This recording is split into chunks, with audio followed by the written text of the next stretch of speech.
La vie est là, qui vous prend par le bras, oh là là là, c'est magnifique.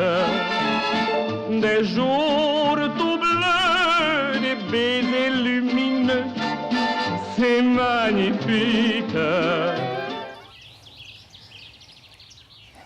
Françoise S., ancienne agricultrice. Je suis ici depuis 20 ans. Voilà, 10 ans avec mon mari et puis 10 ans toute seule. Voilà.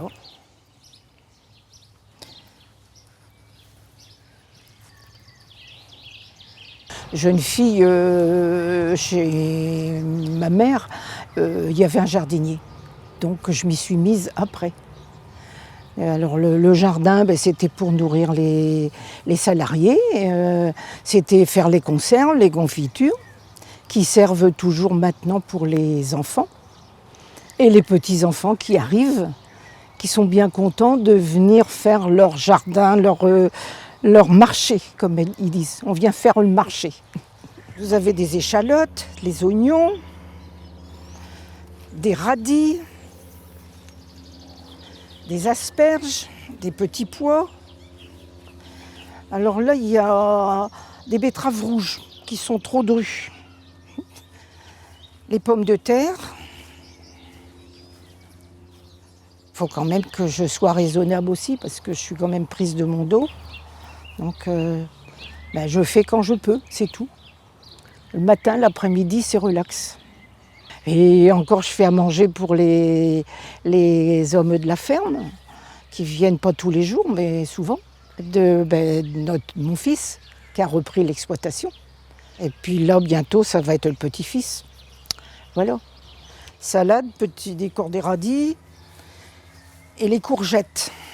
C'est quand même une fierté. C'est quand même un bien qu'on a et on voudrait que ça soit transmis. Mais dans la mesure où les jeunes le veulent, s'ils ne veulent pas, on ne peut pas faire quelque chose à contre-cœur.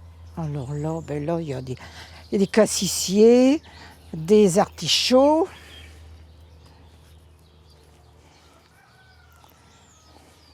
Quand on peut avoir dans son jardin, on va le cueillir au matin, c'est pour à midi. On ne peut pas plus frais, quoi. J'ai jamais cherché à faire des calculs, mais je pense que même économiquement, ça doit être bien aussi. Parce que finalement, on l'a, on n'y pense pas, on l'a, on prend, mais puis de l'entraide entre voisins. On a un peu de fraises, on emporte un bol aux voisins. Puis les enfants, ils viennent, ils servent. Alors, les pruniers, pommiers, au fond, ce sont des cerisiers. J'ai un garçon qui travaille à Amiens, alors il vient m'aider le week-end, il passe, il me fait « Oh, il me dit, je vais te le faire ». C'est sympa parce qu'ils savent bien servir, mais ils savent aussi rendre service. Voilà. Et des fois, je n'ai pas besoin de le demander. Ça vient tout seul. De ce côté-là, je ne suis pas abandonnée. Pas du tout même. Et ça, c'est tous les ans, je prends un spécialiste qui vient tailler mes fruitiers. Tout ça, moi, je ne pourrais pas. Hein. Ça, c'est des choses que je ne peux pas.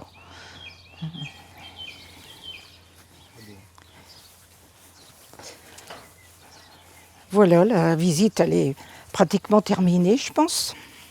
Alors ici, vous avez de la rhubarbe. C'est le légume ou le fruit de saison. Là, en ce moment, on l'accueille pour faire de la confiture ou de la compote ou de la tarte, ce que vous voulez. Quelque chose qui va très bien, c'est le poisson avec de la rhubarbe, sauce rhubarbe. C'est quelque chose qui est assez original et c'est acidulé. Donc pour le poisson, c'est très bien. On fait fondre la rhubarbe avec un peu d'eau, du sucre. On y met la crème et puis on laisse mijoter ça un petit moment et on met ça sur les filets de poisson. Ça peut être de la dorade, ça peut être du saumon, ça peut être ce que vous voulez comme poisson. Hein. Le dimanche ou quand on a des invités. Hein. Là en ce moment on peut le faire parce qu'on a de la rhubarbe fraîche. Voilà.